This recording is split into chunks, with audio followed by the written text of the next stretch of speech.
The last section of Unit 2 is Section 6, which is Additional Properties of Matter. So there's going to be a lot of terms and definitions in this section. The first two terms really that we want to talk about are heterogeneous versus homogeneous solutions. Okay, heterogeneous. Something is heterogeneous as a mixture. It's where we have components that have more than one phase present, or you can see clearly two separate parts to it. It's not evenly distributed. Right, the classic example over here being oil and water. Okay, this oil is not evenly distributed in the water, right? You can see it up here at the top. There's pockets of it down below. Okay, these two do not mix. This would be a heterogeneous mixture. Okay, or if we, had some sort of solid sitting in the bottom of this, there'd be a heterogeneous mixture. Homogeneous is something that is uniform composition throughout the solution. Every part of the solution has the same properties. So if you did this with a beaker, for example, and instead of putting oil in it, what if we just put like table salt, right? Okay, if you put table salt into the water, we know that the salt will dissolve, and it dissolves evenly throughout the entire solution.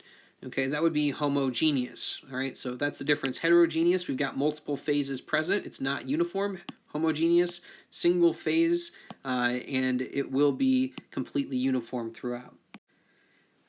Speaking of putting salt into water, let's talk about solubility. Solubility is the property of a solid, liquid, or gas to dissolve in a solid, liquid, or gas to produce a homogeneous solution. Most often, this is going to be a solid dissolving into a liquid, at least for our purposes. Okay, you can consider it other ways around, but usually for what we're going to do this year, we're talking about solids converting into liquids. Some substances are more soluble than others. Some things dissolve readily. Right? Table salt readily dissolves until a certain point. Eventually, it'll become completely saturated of a solution, at which point you can't dissolve anymore, but it readily dissolves in water. The substances that dissolve in water are called solutes. Okay, so think of the salt, okay, in this example here, dissolving in the water. This would be the solute dissolving. The substance in which the solute is dissolved is called the solvent. Okay, so the water in here is the solvent. You can have other solvents. You can have ethanol. You can have acetone. You can have all kinds of other organic solvents. But for our purposes and what we're doing this year, our solvent is going to be water. And if water is your solvent, the solution is called an aqueous solution. Okay, aqueous, aqueous solution. Okay, so when you dissolve stuff in water, salt in water, some kind of a salt or some sort of compound in water, it's called an aqueous solution. So another thing we can do with aqueous solutions, if we got two different ones here, something is dissolved in this one, something is dissolved in this one, and we pour them together in a third beaker, depending on what sort of stuff is dissolved in this solution, we might form a precipitate, which is a solid that is produced from the reaction of two solutions. So it's usually a salt. So you'd pour these two together, and suddenly you'd have a salt forming on the bottom of this beaker. Okay, that salt is called a precipitate. I know we think of precipitation as rain and snow, but here we're talking about a solid forming. Okay, and solubility. So there's the term of before we're talking about whether a salt is soluble. It's soluble if it will dissolve. It's insoluble if it doesn't dissolve. What about if we're talking about mixing liquids together? If you have two liquids that are soluble, they're said to be miscible. If two liquids are not soluble, they're said to be immiscible. Okay, so miscible and immiscible, and then we have soluble, meaning it will dissolve, and we also have insoluble, which means it won't dissolve. Okay, so those are some important terms that you're going to hear pretty regularly this year. Another term is viscosity. This is the measure of a liquid's resistance to flow. Substances that flow more slowly are said to be more viscous. So think about water and syrup. We would describe the water as less viscous and the syrup as more viscous. Okay? So viscosity, measure of a liquid's resistance to flow. Conductivity. This is an intensive property of matter, which means it doesn't matter how much you have, right? Intensive means doesn't matter how much you have. Okay? Intensive property of matter that measures how strongly a given material opposes the flow of electric current. So we have some things to talk about. Not all of these things are good conductors. Okay, if something's a good conductor of electricity, that means it allows current to flow. Metals Metals are good conductors. Okay, so I'm writing them off here to the side. Metals are good conductors. Number 2, ionic compounds. So we're talking about about salt here, types of salts. So think about table salt. Have you ever seen table salt being used to conduct electricity? Like the physical solid? No, you haven't seen that. So solid ionic compounds or solid salts are not good, okay? Or we can say bad conductors, okay? Those do not.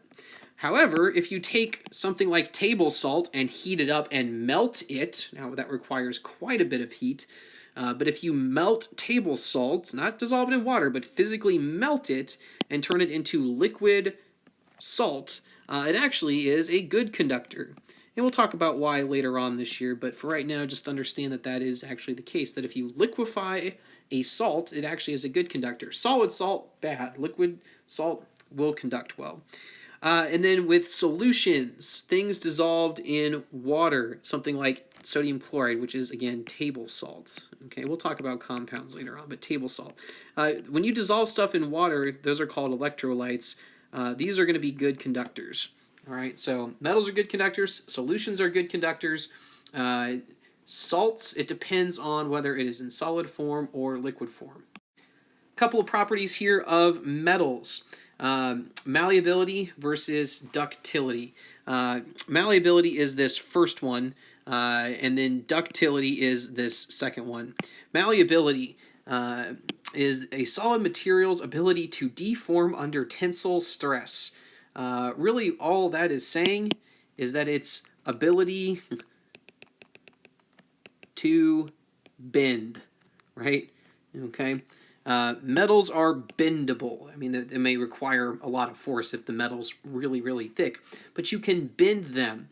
You can't bend a rock. If you try to bend a rock, it will snap into two pieces if you give it enough force. Okay, it doesn't bend. Okay, metals will bend. All right, the thinner they are, the easier that's going to be, but they don't break just by bending them. Okay, that's a helpful property to us. Another property of metals is their ductility. This is the ability of a metal to be stretched into a wire.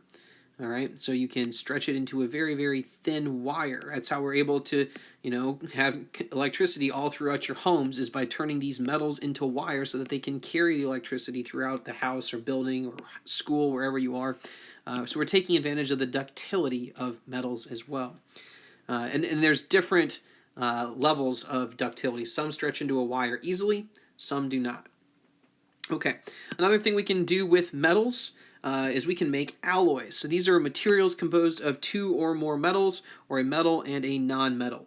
So really, like, what you've got going on here, it's not that they've reacted, it's that you liquefy a metal and then you liquefy another metal and you pour them together and let them cool back down. And of course you have to let it mix evenly. But you get a mixture of these metals. It's called an alloy. So if you hear, like, on commercials, titanium alloy or aluminum alloy, what that means is that those are metals mixed with some other metal, okay, usually. Sometimes it's not metal, but it's kind of like a solid solution. It's not liquefied anymore. It's not using like water and salt, but it's more like a solid solution. Our three examples here, steel, brass, and bronze. Steel, for example, is a mixture of iron, which symbol is Fe, and carbon is how we get steel. Okay, brass is going to be a mixture of, I think it is zinc and, let's use the symbol here, zinc and copper.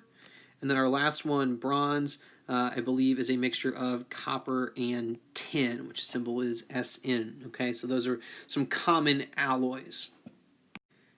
And lastly here, let's talk about melting and boiling as properties of matter. Melting is a process of turning a solid into a liquid. It's the change in heat from this process is called the enthalpy of fusion. Okay, so if we think of water melting, we'll just do it in Fahrenheit, even though I hate doing this, 32 degrees Fahrenheit. So what's actually happening at 32 degrees Fahrenheit is not that like water instantly changes from one form to the other. it actually has to have a bit of heat to go either direction. Okay, this is called the enthalpy of fusion. So if you have liquid water at 32 degrees Fahrenheit, it will not turn into solid water unless we get this extra energy, even though it's at 32. And the same thing is true. If I had solid water at 32 degrees Fahrenheit, I would still need some enthalpy of fusion energy to get me into being liquid water. Okay, and the reverse process is freezing. And then lastly, boiling. This is the process of turning a liquid into a gas. The change in heat from this process is called the enthalpy of vaporization. So it's very similar, like, again, going back to water, 212 degrees Fahrenheit. If you have liquid water at 212 degrees Fahrenheit, it doesn't necessarily immediately turn into a gas. It's got to have extra energy to make that final jump.